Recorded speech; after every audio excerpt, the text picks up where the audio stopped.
자, 반갑습니다. 배돈찬 교수의 맛있는 도움 이야기의 배돈찬입니다. 자, 여러분 반갑습니다. 노후를 망치는 재테크 습관.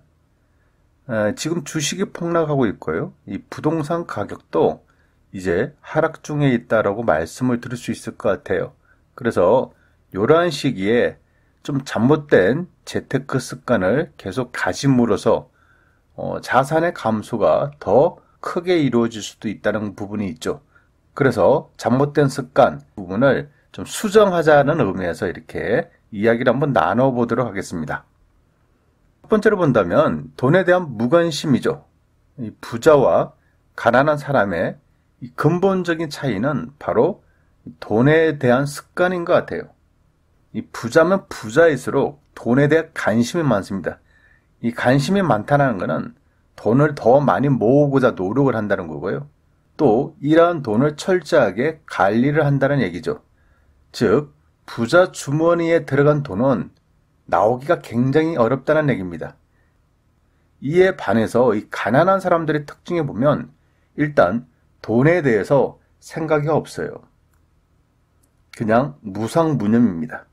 있으면 쓰고 없으면 말고. 그러다 보니까 이 돈에 대한 애착, 관심이 없다 보니까 열심히 하려고도 안 한다는 얘기예요. 그냥 이러한 삶이 본인의 운명이려니 라고 생각을 한다는 얘기죠. 그리고 불황기일 때 부자들은 적절한 때를 기다린 후 저점에서 매수하기 위해서 기회를 노린다는 얘기예요. 이에 반해서 가난한 사람들은 먹고 살기 바쁜데 무슨 투자야 이렇게 생각을 한다는 거죠.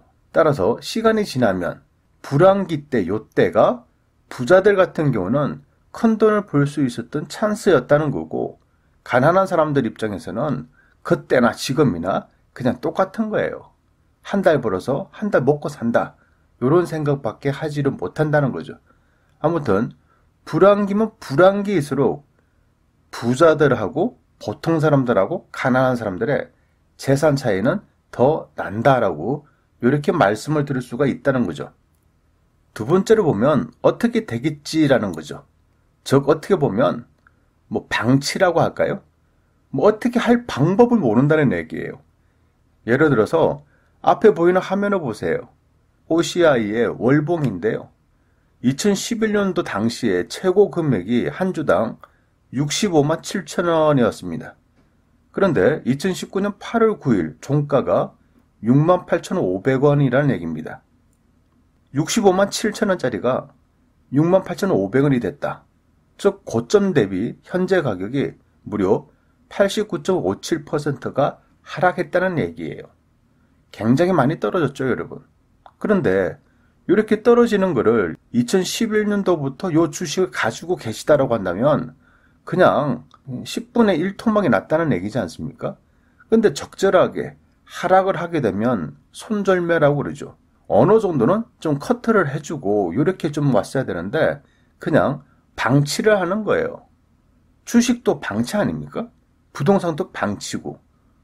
이 방치하는 생각들이 뭐냐? 그냥 어떻게 되겠지라는 겁니다. 자포자기를 한다는 얘기죠. 그러한 결과가 65만 7천 원짜리가 6만 8,500원 밖에 안 되는 거의 10분의 1 토막이 나는 이런 경우의 수가 발생이 된다는 얘기입니다. 부동산도 마찬가지예요. 테마상가가 됐든 기획상가가 됐든 아니면 일반 상가가 됐든 주상복합 상가가 됐든 예를 들어서 305호를 내가 샀다. 40평이다. 분양 가격이 4억인데 은행 융자가 2억이다. 지금 와서 보니까 6개월 전에 세입자가 나갔다는 겁니다. 그러면 그 이후에 또 다른 세입자를 구하지는 못했어요. 분양 가격 4억에 은행 융자 2억, 내 돈 2억이 들어갔습니다. 여기다가 은행 이자, 2억 부분에 대한 이자, 거의 한 달에 100만 원 가량이 깨지는 거죠. 거기다가 관리비가 또 안 깨집니까? 관리비도 수십만 원 정도가 또 깨지는 거예요. 그러면 이러한 상가 어떻게 되겠지? 어떻게 안 된다는 얘기예요. 적자인 상가는 계속 적자라는 얘기고 떨어지는 주식은 계속 떨어진다는 얘기입니다. 어떻게 보면 속상한 일이죠. 이러한 경험을 발판 삼아서 두 번 다시는 여러분들이 이런 잘못된 투자를 하면 안 된다는 얘기입니다. 세 번째로 보면 원금 회복에 대한 욕심이죠. 즉, 한 방에 본전 찾겠다. 이 주식시장으로 놓고 보면 물타기라고 하지 않습니까? 물을 탄다. 내가 한 주당 10,000원 주고 샀는데 그게 지금 한 주당 3,000원이다. 손실이 70%다.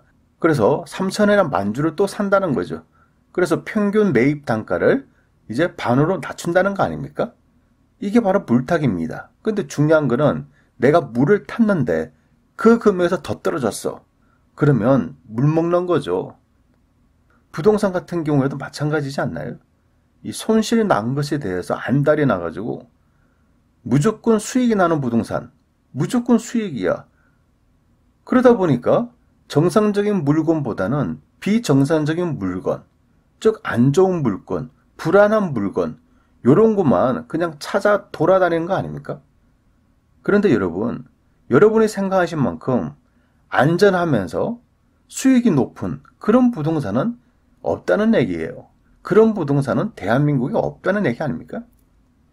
네 번째로 본다면 지금 아니면 언제 사? 지금 싸 보이는 거예요. 불황기일 때는 모든 것이 다 싸 보입니다. 주식도 싸 보이죠? 부동산도 싸 보이죠? 다 싸 보여요. 그렇지가 않나요? 하지만 어떻게 보면 지금의 가격은 싸게 보일 수는 있어요. 과거에 비한다면 싸게 보일 수가 있는 거죠. 하지만 중요한 거는 지금 가격이 그렇게 싼 가격은 아니다는 얘기입니다. 오늘보다 내일, 내일보다 한 달 뒤, 한 달 뒤보다 6개월 뒤에 지금 가격보다 더 떨어질 수도 있다는 얘기예요. 그래서 불황기라는 거 아닙니까? 싸 보일 때가 가장 조심할 때다. 조심하셔야 된다는 얘기입니다. 다섯 번째로 본다면 빚내서 투자를 하는 거예요. 지금 증권 방송을 보시더라도 무슨 스탁론, 주식을 담보로 해가지고 돈을 빌려주지 않습니까? 빚내서 투자하는 거는 특히 주식시장에서는 더더욱 위험하다는 얘기입니다. 부동산에 대한 투자 자금을 이야기할 때는 요 세 가지 범위 속에 대부분이 다 포함이 됩니다. 첫 번째는 자기 자금 100%로 투자를 하는 거예요. 두 번째는 자기 자금 40%에 타인 자금 60%, 즉 은행에서 융자받는 경우가 되겠죠. 이렇게 투자를 할 수 있는 거고요. 세 번째로 본다면 자기 자금 25%에 타인 자금 75%, 즉 전세금이 되겠죠. 이런 식으로 해가지고 투자를 한다는 거죠. 그래서 1번하고 2번 같은 경우 자기 자금이 100%, 또 자기 자금의 40%이지만 은행 융자를 받는다. 이럴 경우에는 거의 거주의 목적이지 않겠습니까? 거주의 목적이다가 이런 부분은 빼고 세 번째가 이제 투자의 목적이 되는 거죠. 자기 자금 25%에다가 타인 자금 75%, 즉 전세금을 받는 거지 않습니까? 그러다 보니까 요건 투자라고 볼 수가 있겠죠. 즉 1억 원짜리 아파트라고 한다면 본인 돈은 2,500만 원만 들어가고 세입자의 돈 7,500만 원으로 투자를 하는 거지 않습니까? 그런데 이렇게 전세를 끼고 투자를 한 게 매매 가격이 2억이다. 전세 금액이 1억 7천이다. 그러면 실제 본인이 투자한 금액은 3천만 원밖에 안 되지 않습니까? 이러한 15평 아파트가 2년이 지났어요. 2년이 지난 후에 보니까 매매 가격이 2억 3천이다. 와우, 3천만 원이 올랐다는 얘기예요.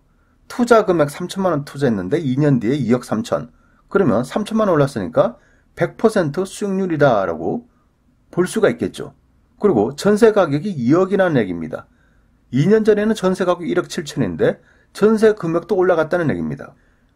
그러면 세입자한테 오른 전세가 3천만 원 받았기 때문에 실제 투자 금액은 없다는 얘기입니다.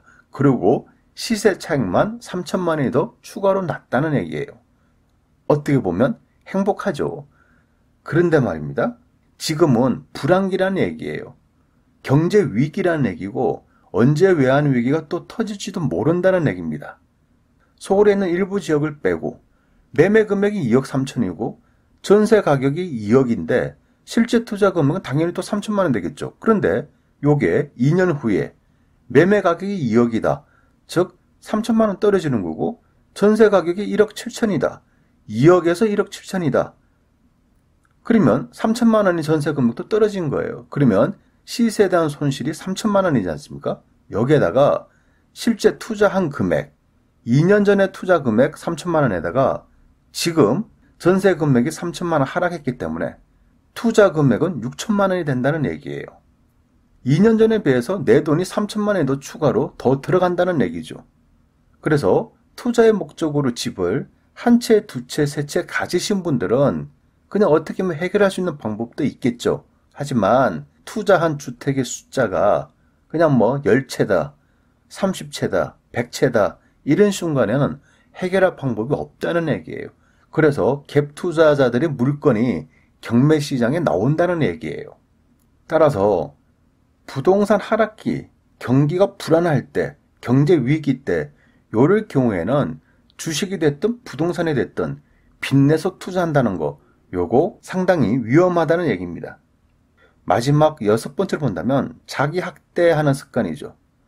다 나 때문이야.